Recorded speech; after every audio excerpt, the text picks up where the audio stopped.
반갑습니다. 송주준입니다. 이번에 김혜경 씨의 보좌진 출신이었던 분이 추가 폭로를 하고 나섰죠. 이 보좌진이었던 분은 김혜경 씨의 법인카드 논란에 대해서 최초로 폭로했던 바로 그분입니다. 그러니까 김혜경 씨한테 사적 심부름을 도맡아 했던 배소연 씨 밑에서 추가적으로 이제 사적인 심부름했던 그분인데, 제가 이미 영상을 통해서 이분이 어떤 식의 폭로를 했는지 1차적인 얘기를 말씀을 드렸습니다. 그런데 오늘 제가 영상을 통해서 조금 더 딥한 내용을 다뤄보고자 해요. 특히나 이번에 공개됐던 녹취록을 통해 가지고 도대체 배소연 씨가 평상시에 김혜경 씨를 어떻게 하고 있었는지 그거를 엿볼 수 있는 측면도 있었고, 특히나 그리고 이재명에 대해서 이분이 했던 폭로가 겉으로는 이제 뭐 법인카드에 대한 실질적인 주범은 김혜경이 아니라 이재명이다라고 하는 얘기인데, 그 얘기 말고 아직까지 언론들이 주목하고 있지 않은 이제 중요한 포인트가 이분의 폭로를 통해서 우리가 확인할 수 있었습니다. 자, 그러면 어떤 얘기부터 좀 시작을 해봐야 되냐?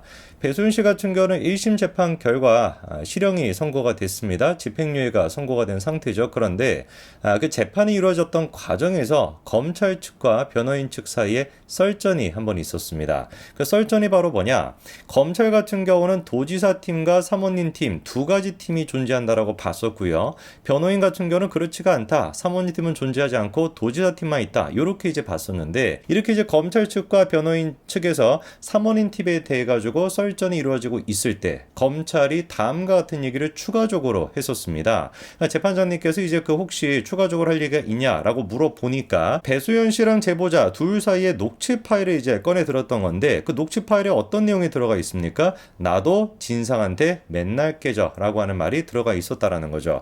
저기서 얘기하고 있는 진상이 누굴까에 대해서 검찰은 정진상 경기도청 정책실장이다라고 봤었습니다. 근데 아마 보신 분들은 기억이 나시는지 모르겠지만, 저는 그때 저 진상, 배소연이가 진상이라고 표현했던 진상이 누구일 수 있다라고 말씀을 드렸습니까? 김혜경 씨일 가능성이 있다라고 말씀을 드렸거든요. 근데 이번에 제보자의 그 추가 인터뷰를 통해 가지고 저 진상의 존재가 밝혀지게 된 겁니다. 맞습니다. 제가 얘기를 드렸던 것처럼 그 진상이 바로 누구였던 거예요? 김혜경 씨였던 것이죠. 배소연 씨가 녹취록에서 이렇게 얘기하고 있습니다. 나도 진상한테, 그 김혜경이었죠, 일일이 얘기를 안 한다. 나도 가만히 있지 않냐? 너는 왜 그냥 가만히 못 있는 것이냐? 이렇게 지금 막 화를 내고 있는 중인데, 저거는 봤을 때 평상시에도 배소연 씨가 이 김혜경 씨에 대해서 어떻게 생각을 했고 어떤 식으로 불러왔는지를 알 수 있는 거겠죠. 갑자기 뜬금없이 진상한테 이래버리면은 누가 누군지 어떻게 알겠습니까? 그러니까 옛날부터 계속해가지고 김혜경이를 진상이다, 뭔가 좀 안 좋은 말로 불러왔다라고 하는 전제가 돼야, 그래야지 이제 진상이라고 얘기했을 때 그 제보자가 진상이 김혜경이다라고 이해할 수 있는 거 아니겠습니까? 그리고 그거를 뒷받침하는 또 다른 녹취록이 있죠. 바로 이겁니다. 이른바 초밥 10인분에 대한 얘기인데, 초밥 10인분에 대해 가지고 그때 배소연 씨가 했던 얘기를 보면은 우리가 알 수 있는 건 뭐냐? 배소연 본인 스스로조차도 김혜경 씨가 초밥 10인분을 가지고 어떻게 쓰고 어떻게 사용하는지를 몰랐다라는 거예요. 그래가지고 그때 나왔던 얘기가 뭐였습니까? 뭐 기생충이 있는 것 같다라는 얘기도 있었고, 남자가 있는 거 아니냐, 뭐 이런 얘기까지도 배소연이가 했었거든요. 그러니까 배소연의 역할은 철저하게 김혜경 씨한테 뭐 수십 년 동안 그렇게 충성을 다해왔다라고 할지라도, 배소연 씨 역할은 철저하게 이게 딱 제한이 돼 있던 겁니다. 음식만 갖다 주고, 완전 그냥 심부름꾼 역할에 불과했던 것이죠.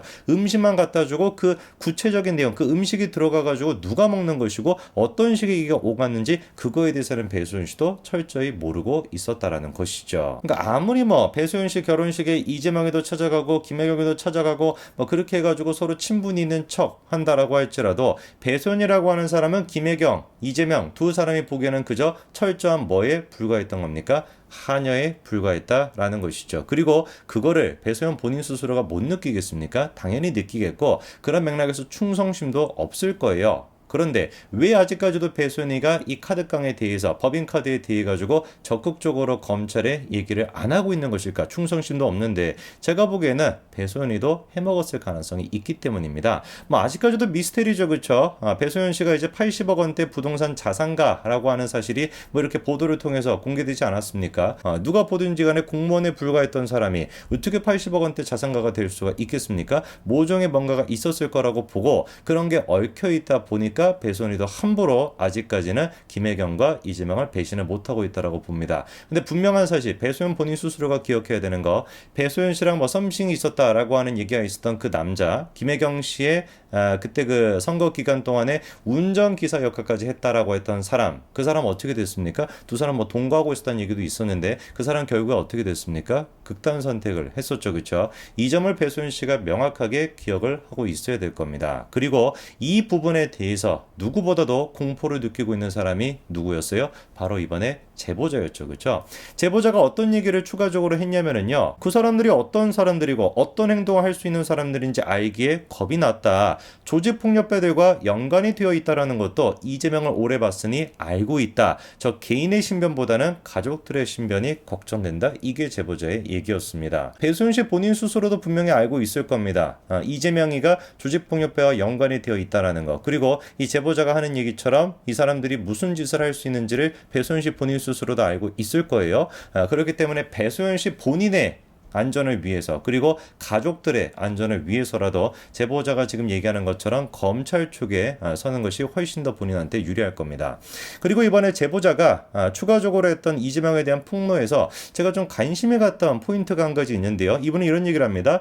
탁상시계, 커피 믹스, 현관문에 달려있는 CCTV 건전지, 사소한 것까지 모든 것들을 전부 다 도청해 사가지고 보냈다라는 것인데, 여러분들 혹시 지금 이렇게 사서 보냈다라고 하는 것 중에 혹시 딱 눈에 찝히는 게 하나 있지 않으셨습니까? 그쵸? 현관문 앞에 달려있는 CCTV. 일반적으로 가정집 현관문 앞에다가 CCTV를 설치하는 경우가 있나요? 거의 없죠. 저희 집도 설치가 되어 있지 않습니다. 그냥 우리 그 초인종 눌렀을 때 그 앞에 누가 있는지가 보이잖아요. 그냥 그 정도 수준인 것이고, 그냥 공동 현관문에 달려있는 그냥 공동 CCTV 그 정도로만 하지, 따로 뭐 이렇게 우리가 돈을 내가지고 CCTV를 설치는 안 하지 않습니까? 뭐 혼자 사는 여성들이 뭐 무서워가지고 자기 그 집에다가 설치하는 경우도 있어도 일반 가정집은 현관문에다가 CCTV를 설치하는 경우가 없죠. 근데 이재명이 같은 경우는 어떻다라는 겁니까? 자기 집 앞에 CCTV가 설치가 되어 있다는 거예요. 질문해 봐야 되는 거겠죠? 왜 도대체 경기도 지사까지 했던 양반이 자기 집 앞에다가 그 현관문에다가 따로 자기가 돈을 내고 CCTV를 설치를 했어야 되는 것일까? 뭔가 감시해야 되는 게 있기 때문에 그렇게 한 거 아니겠습니까? 이재명이야 무슨 뭐 우리 집을 누가 뭐 도둑이 될까봐 그런 게 막 걱정이 돼가지고 CCTV를 설치하지 않았을 것이고, 혹시 우리 집과 우리 옆집에 누군가가 드나드는 장면을 봐서는 안 되기 때문에 앞에 누가 있는지 없는지를 확인하기 위해 가지고 그래가지고 CCTV를 설치한 거 아닐까라는 의심이 들 수밖에 없죠. 뭐 옆집에 이제 그 선거 캠프로 썼다보다 그런 식의 논란도 있었고, 뭐 이현욱이 됐거나 결국에 그거는 뭐 검찰 조사가 막 끝까지 이루어지지는 않았죠. 뭐 무혐의로 끝났기 때문에. 그럼에도 불구하고 이렇게 이재명이 자기 현관에다가 추가적으로 돈을 내고 CCTV를 설치한 걸로 봤었을 때 분명히 자기 집과 옆집에 공개가 돼서는 안 되는 뭔가가 있었고, 다른 제3자가 봐서는 안 되는 뭔가가 있었을 거라고 우리가 의심이 될 수밖에 없습니다. 그럴 만도 한 게, 이재명이 어떤 위인입니까? 그렇게나 성남시장실과 무슨 뭐 비서실에다가 CCTV가 설치가 돼 있어가지고 뭐 뇌물 같은 거 주고받을 수 없다라고 떠들었던 인간인데, 결국에 법원에 가니까 뭐가 확인이 됐습니까? 시장실, 회의실에 있었던 거 그냥 뭐다? 모형에 불과했던 것이고, 현관문 쪽에 그 앞 입구에 설치가 되어 있는 그 CCTV는 또 뭐라는 거예요? 내부 촬영조차도 불가능한 그런 CCTV였습니다. 이런 위인이 자기 집에다가 CCTV를 설치했다라고 한다면 그 목적이 뭐겠습니까? 뻔한 거겠죠. 그리고 여기서 우리가 또 생각해 봐야 되는 게, 집 앞 그 집 앞에다가 현관문 앞에다가 CCTV를 설치했던 사람이 한 사람이 더 있었습니다. 바로 전영수 씨였는데요. 전영수 씨 같은 경우는 여러분 알고 계시죠? 이재명 주변 인물로 5번째 극단 선택을 시도했던 분이 바로 전영수 씨였습니다. 그런데 전영수 씨 자택 대문 앞에도 뭐가 설치가 되어 있었습니까? 방범용 CCTV가 추가로 설치가 되어 있었고, 분명히 관리사무소 관계자가 뭐라고 합니까? 아파트 차원에서 대문 앞에 설치한 CCTV는 한 대도 없고 집주인이 설치한 CCTV라는 겁니다. 왜 도대체 전영수 씨는 뭐가 무서워가지고 방범용 CCTV를 추가로 자기가 설치를 했을까요? 전영수 씨가 느끼고 있던 그 공포감은 이번에 제보자가 얘기했던 그 공포감과 같은 결의 공포감 아닐까요? 왜 도대체 이재명이는 또 CCTV를 자기 현관문에다가 설치를 해놨을까요? 그 CCTV는 아마 두 사람이 느꼈던 공포감과는 다른 차원의 공포감이었을 것 같습니다.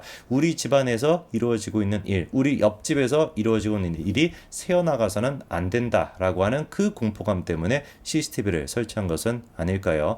저는 뭐 수사를 통해 가지고 더 밝혀지기를 바랍니다만 어쨌거나 아직까지는 그 옆집 문제에 대해서도 나오고 있지 않고 초밥 시무 문제 같은 경우도 미스테리로 남아있는 상태인데 언제까지나 이게 그냥 진실이 가려져 있을 수는 없을 겁니다. 분명히 예상치 못한 순간을 통해서 진실이 밝혀지게 될 것이고 그 역할을 배소연 씨가 충분히 할 수 있을 거라고 봅니다. 배소연 씨도 제보자와 똑같이 이재명과 김혜경의 실체를 알고 있다라고 한다면 공포가 분명 있겠죠, 그렇죠? 그러나 그 공포를 이기고 검찰 쪽에 붙어가지고 그 실체를 밝히는 것이 배소연 씨 본인과 가족의 위한 길이다. 실제로 그냥 글자 그대로 배소연 씨랑 가족의 안전을 위한 길이라는 걸 꼭 명심하시기 바랍니다. 여기까지 말씀드리겠습니다. 감사합니다.